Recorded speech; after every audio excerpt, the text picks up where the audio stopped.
Hello again, fellow Mystery Files. Today we're going to do a bit of an active video here. I mean, not really, but I will show you how to solve a mystery novel, specifically Murder on the Orient Express. A while back, I published a video guide on a list of meta clues you can use to solve any or most mystery novels, as opposed to, the actual clues in the book.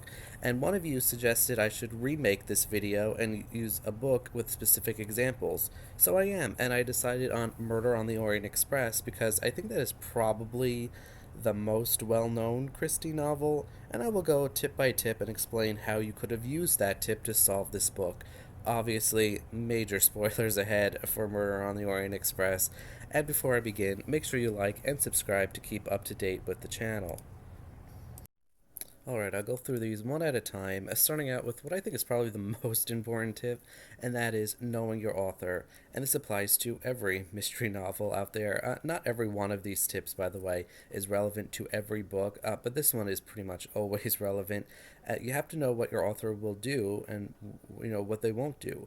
And I think this is sort of helpful in Murder on the Orient Express. Specifically, I'm thinking about how big of a concept this book is. And you have to ask yourself, as more and more of the passengers are identified as members or relations to the Armstrongs, the obvious question popping up is, did they all do it? And you have to ask yourself, would Christie make everyone guilty? And yeah, she would. Christie did create these mind blowing solutions, the bigger concept novels. The apparent victim did it, the narrator did it, everyone did it. She is someone looking to break the mold of what a mystery novel should be by pushing these gonzo solutions. So yeah, she would do that. And you have to know, some biographical information. And this is tough because you should never assume one author writes is reflected of what they think or desire, but Christie was a mother when she wrote this, so she's going to avenge a murdered child. And you should know by this time that when Christie writes a jerk victim, the culprit is very likely, though not exclusively so, to be a much more sympathetic figure. It's going to be someone who needed to kill Ratchet, someone who was so desperate they had no other choice. And you have to know what kinds of people Christie would have murdered by certain other kinds of people. And this one is very tough for Christie. Other authors are very consistent, but Christie isn't always consistent here. But again, would Christie make everyone the murderer? Yeah, she would. She was always breaking the molds and challenging people's assumptions. So yeah, she would do this, absolutely. The next tip was knowing the basic traits of a murderer. And again, this applies. These tips were things like, the murderer appears early on in the story, is someone the reader knows, someone who gets a decent amount of page time dedicated to them. And these are all true here, although I will say, like, someone like a Hildegard Schmidt is introduced later in the book and barely gets any content. And I would defend this and say the passengers act collectively as a whole, so we shouldn't be looking individually. Now, I did mention that when you have a British author, the murderer is going to be British usually, and while this is true for certain characters, Mary Debenham, Colonel Arbuthnot, this isn't actually true for most of the murderers who are not British. They're mostly American. There's like Italian. I said authors typically use their own sort of people as murderers, and that's not the case here. So that part of this clue would not help you on Murder on the Orient Express, but knowing the basic traits certainly do. One of my favorites is up next, and that is knowing your timelines. I said timelines are garbage, and yeah, I mean, that's exactly what we have here. Whenever a strict and detailed timeline of events is given, just throw it out. It doesn't matter. There are many examples of that in this book. Literally, the entire setup is establishing a complex timeline that doesn't matter at all because everyone is in on it. Some specific examples are when a character claims to have seen the woman in the kimono, Ratchet's watch not being changed when the time zone did. You have Arbuthnot and McQueen in McQueen's compartment playing chess or checkers or whatever they were doing. You have the time evidence from Pierre Michel. All of this is useless. Specifically, and just to refresh, when you have a strict timeline, what that really means is that the time of death is not when you think it is. And in this case, we don't even know when the time of death is. We never actually learn that because multiple people stab him at multiple times. But I mean, this is a clue that forms much of the basis of this novel. Now, it doesn't necessarily indicate who did it, but it does inform the reader that anyone with a tight alibi should be on their radar more than anyone else. My next tip is identifying social dynamics, and this does not apply here. I mean, this one is like when you have like a main social group, the murderer is usually outside of that main social structure or someone who is a threat from within it. That doesn't really apply here, mainly because the main social structure is friends and family of the Armstrongs, which is everyone. And in a way, the opposite is true. The two people not in that main social group, outside Poirot, are Book and Constantine, who are the only two people who are not guilty. So again, this one does not really help you here. Not that there aren't social dynamics at play, it just does not help you in the solution of the mystery. But the next tip definitely applies, and that is using your senses. It is not enough to just see something or hear something. You really need to do both. That person speaking French from within Ratchet's compartment, we only heard him. We did not see him. He was not identified visually. And we assume it's Ratchet, but he has not been identified as such. You cannot identify someone with just one sense. Because we only heard that man speak French, we should not assume it's Ratchet. And this later proves to be correct. So, what that does is actually throw off the timeline again, which was a previous tip. In Murder on the Orient Express, the timeline clue and the senses clue work together, and this is often the case. Throwing off the timeline because you're suggesting a specific point because you heard something or you saw glimpsings of something, it creates a false timeline. These two work together. And this happens a lot, actually, in Christie. Specifically, I'm thinking of the short story Triangle at Rhodes, where you can disprove a timeline because of your sensual clues. And the next tip really doesn't apply either. It was, looking at reproduced maps and charts and letters. There is a map of the Calais coach in the book, but it doesn't really provide you any special insight. The novel doesn't already. It doesn't make it easier to visualize the events, but I don't think there's anything like extra to glean from the map that the book doesn't already tell you pretty simply. But this next one very much applies, and that is positioning. The murder has to be someone who is in position to commit the murder. And yeah, because everyone is on it, that makes this clue pretty easy to identify, but we can get more specific. Pierre Michel's position as conductor on the train allows for the plot to happen. He's keeping watch, and he's, supposed to be keeping an eye on where everybody is at all the time, but he's not. And this is true even after the murder, where he's supposed to be keeping an eye on the suspects to make sure they don't touch anything, but they do because he's allowing them to do so. He is in the position to make sure the murder is carried out how it's supposed to be.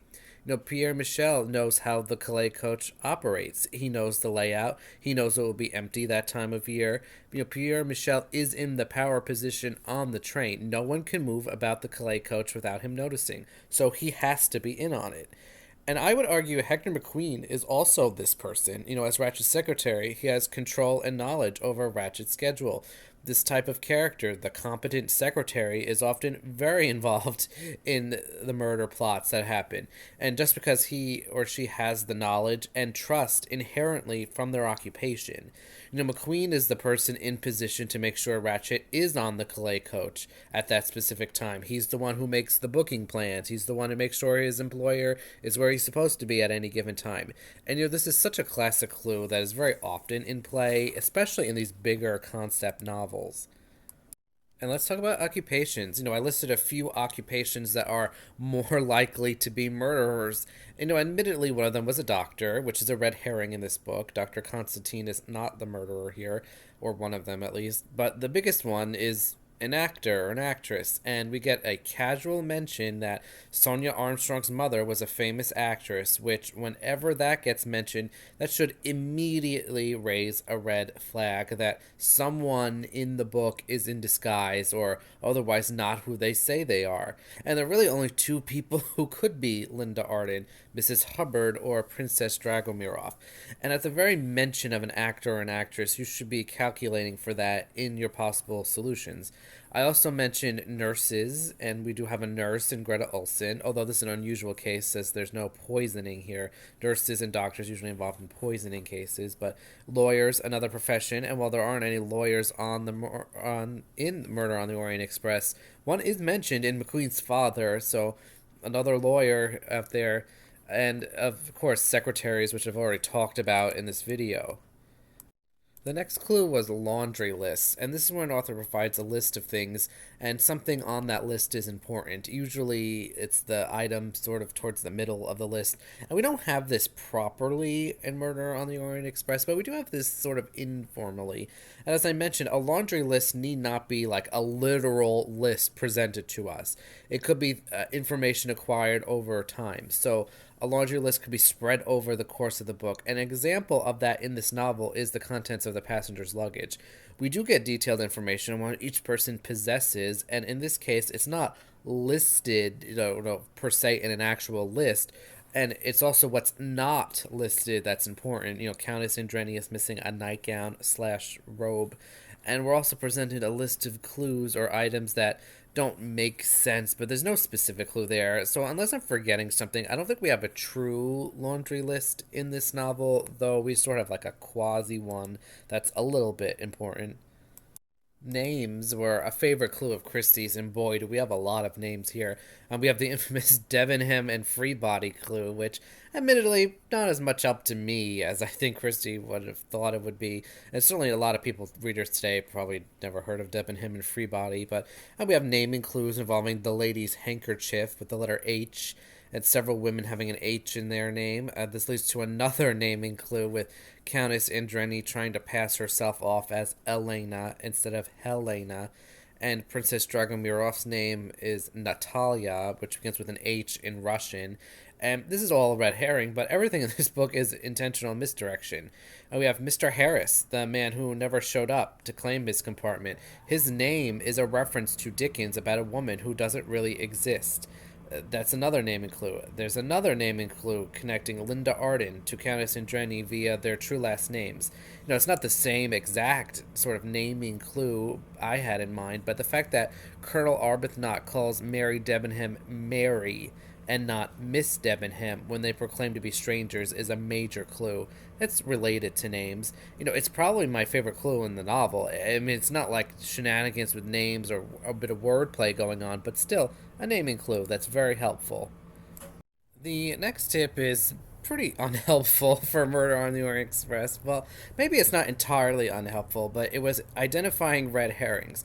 How can you tell what is a red herring and what is not? And a good piece here is that a red herring is usually shoved in your face while something else is going on in the background. This isn't helpful here because almost all of the clues are red herrings. The woman in the scarlet kimono, the handkerchief, the pipe cleaner, the conductor uniform, the missing button, the pocket watch. These are all red herrings meant to distract and obfuscate what is really happening. But these are not useless red herrings that merely distract. When you have a lot of red herrings, you actually have a different clue, and that is the too many clues. The presence of multiple red herrings usually means it's intentional, so you have to look at who would intentionally do that. And these red herrings are, in Orient Express, point to all different characters. The passengers are covering for each other, so everyone is covered by a red herring. So it stands to reason that no one is actually truly in the clear here, and that everyone is in on it. I think this is probably the only clue in the novel that indicates that it's everyone in on it. Usually these clues I've talked about point to like one person who's in on it, another person who's in on it. I think this one points to everyone being in on it. So I think this one is particularly helpful, especially when you have multiple red herrings like that. The solution is usually pretty simple. And the final clue was paying attention to throwaway references. This one is a little bit related to the laundry list as well, as laundry lists are often throwaway references. And there are so many throwaway references here. And Mr. Harris is one. Sonia Armstrong's mother being an actress is another. It implies someone is not who they say they are. One of the most important is the throwaway line from Book about how the train is oddly full when it's normally empty this time of year. That means these people are traveling for a specific purpose. It's not a coincidence. And we have references to, Foscarelli selling cars, implying he was a chauffeur at one point. We have a throwaway line from Hildegard Schmidt about how she used to be a good cook, revealing she was once the Armstrong family cook. Mary Debenham being anxious about missing the Orient Express is a throwaway reference. It appears she's simply worried about missing her train, but this is a Christie novel, so it means something more important.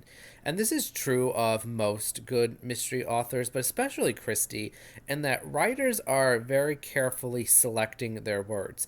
Every word is there for a reason. They've been selectively crafted to serve a specific purpose. Christie doesn't simply throw in a bunch of stuff for no reason. So you have to pay attention to every word. Every word has been chosen specifically.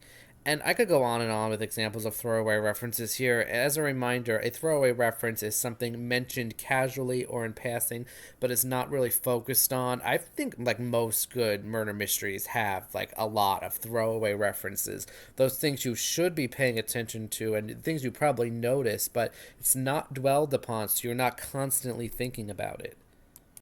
And that is it for this video. Let me know in the comments what you think about how I taught you to solve Murder on the Orient Express. I sort of realized about halfway through my making of this video that Murder on the Orient Express was probably a really bad choice of book to do this exercise for because everyone is in on it. So when everyone is in on it, all the clues can't be wrong. The clues point to someone, and because it's everyone, it's sort of a little bit of a cop out. So I'll probably do this exercise again in the future with a more suitable book that has like one murderer, so I can more clearly demonstrate how these clues work. But I hope this exercise still worked for Murder on the Orient Express with you. I'm thinking in the future, maybe like Peril at End House might be a good book to do. I haven't decided yet. I'll do it at some point in the future. But next week, I'm returning to my mystery subgenre deep dive with the opposite book of I did last month. Last month I did the cozy, and this month I will cover the hard boiled, your gritty detectives, your Sam Spades, and all of those classic, like almost noir stories. So stay tuned for that. Until next time, Mystery Files.